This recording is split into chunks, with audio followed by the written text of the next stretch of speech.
Opinions and stories around the game we love, told by your favorite storytellers. Stay up to date with all things cricket. Subscribe to Cricbuzz's YouTube channel and press that bell icon now. Australia v Sri Lanka. This should be another humdinger. It's a single header. It's a night game coming from Dubai, match number 22. And it's two teams both coming off a win. Today we were talking about teams both coming off losses, trying to recover. But Zaheer, it'll be two confident teams in a sense. Let's start with Team Australia, who have actually looked much better than people gave them a chance. They were talking England, West Indies, so many other teams. Not too many people talked about Australia at the start of the tournament. Yeah, and their bowling attack looked very good. Bowling attack looked settled, even though they had 7 bowling options going in the match. They just used 5. So they have those 2 options up their sleeves. They managed to win against a strong South African bowling lineup. So even though the game was close, you have to look at it in that light, that it wasn't just easy to face those bowlers. Rabada, Nokia was really coming hard at them. So the victory was very important. Once a team like Australia starts off in this fashion, they're always going to be a threat in the tournament for sure. So it's not going to be an easy outing for Sri Lanka for sure. Even though I liked their intent in the first game, that first half we were actually not giving Sri Lanka that much of a chance, but they were in with a fight.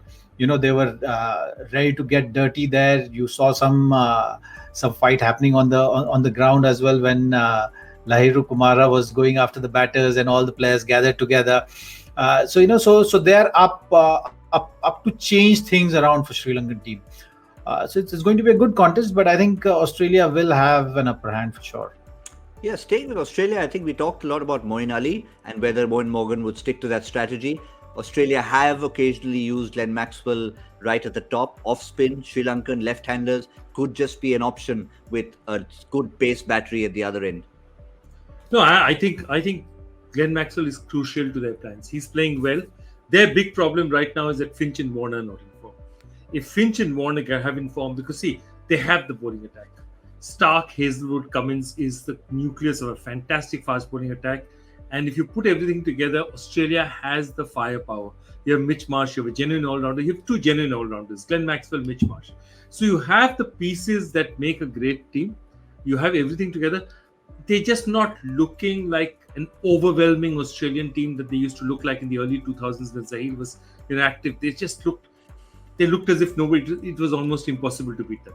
I don't think they're like that. England looks much more like that than Australia does now, but they're a very, very, very strong side.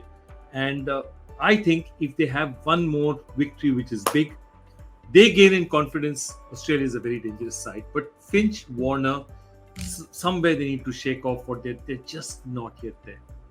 Well, I'm going to counter you on something, Joy, not from my point of view, from David Warner himself, from the birthday boy, because he has come out with a statement saying, I have no idea why people are talking about my lack of form. Have I had enough cricket on my belt to actually show the kind of form? Haven't played enough in the IPL, words to that effect in his quote. So is that a fair defense from Warner's perspective? Zaheer, can we be fair to him on his birthday? Well, I think he's just trying to show that I'm confident that I will get runs. I think this is just a way of saying that, and also all the chatter which is going around is affecting him. He's that kind of a personality. So if you're not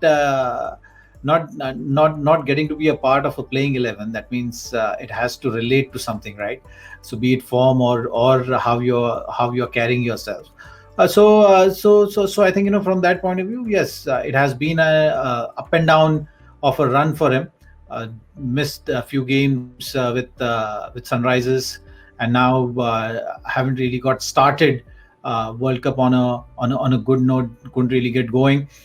So he's feeling pressure for sure. I mean, I would analyze it in that light rather than saying that he's a great player and he will come to form. Yes, of course, he is. We all know what he's capable of. But the fact of the matter is, right now, he's a bit low on confidence. Maybe needing a bit of attention from everyone saying that yes, you can do it, and that's what he's searching for. Yeah, he just needs to put out a TikTok video talking about his lack of form. Just pull out one of those South Indian songs and do a lack of form TikTok video if it was still around. But how would you, if you were Dasun Shanaka, Joy, how would you look to try and counter Warner? Knowing maybe there's lack of runs, Finch at the other end, throw someone like Chamira at him, or maybe spin even early. Yeah, I mean, I think that if Mahesh Tishana plays, and I think Tishana is going to play, all indications are is that he's going to be fit enough tomorrow. If he's going to play, throw a mystery spinner at him early. Because see, all you need to do is, David Warner tends not to take risks when he's low on confidence. He tends to just play it out as he's low on confidence. The moment he does that, either he's going to give you his wicket, or the guy at the other end will get pressured because he's not scoring enough runs. So I think that's the tactic to take with them. And the Sri Lankans know, I think, what their weak points are. I think the good thing about the Sri Lankan side is nobody rates them. Asalanka and Rajapaksa just blew away everyone in the last match. Lahiru is prepared to take on everyone. He's the kind of guy who say, there are 100 people, he's going to come and say, I'm going to fight against all of you. So, and nobody rates this team because Sri Lanka for the last 3, 4, 5 years have been the train wreck of world cricket, whether we like it or not. From the side that, Zaheer has seen, World Cup finalists, regular World Cup finalists, 2007, 2011, terrific team out there. Last 3, 4 years have been terrible for a side like that, And one of the ways you can judge it is the fact that so few of their players even come to the Indian Premier League, which is probably the biggest league in the world. But this is a side, therefore, that takes no prisoners. They have no reputations. They're not scared of anybody. They're not bothered. So they're coming hard. And I'm enjoying their cricket. The way they played against a Bangladesh team and the kind of total that was put together and the way they chased it, I like the spirit that this team brings. And if they just do that, they play openly, Australia might just be vulnerable in this. Yeah, let's not forget, this is a tournament that they've won. This particular tournament, they won it in 2014 in Bangladesh.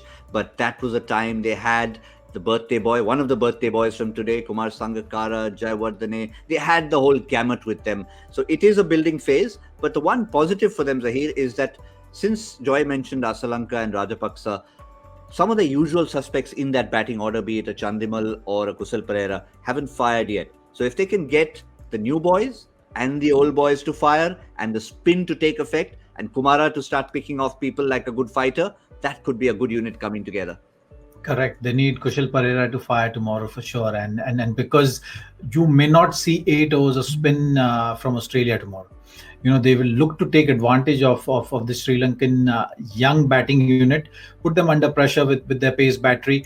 And that is something which then the senior players come into play. And I think Kushal Perera, having known for giving those kind of starts, if he fires at the top and then puts fast bowlers under pressure to begin with, then I think that platform is set. Because you've seen Sri Lankan, one of the tactics they've been using, their batting short.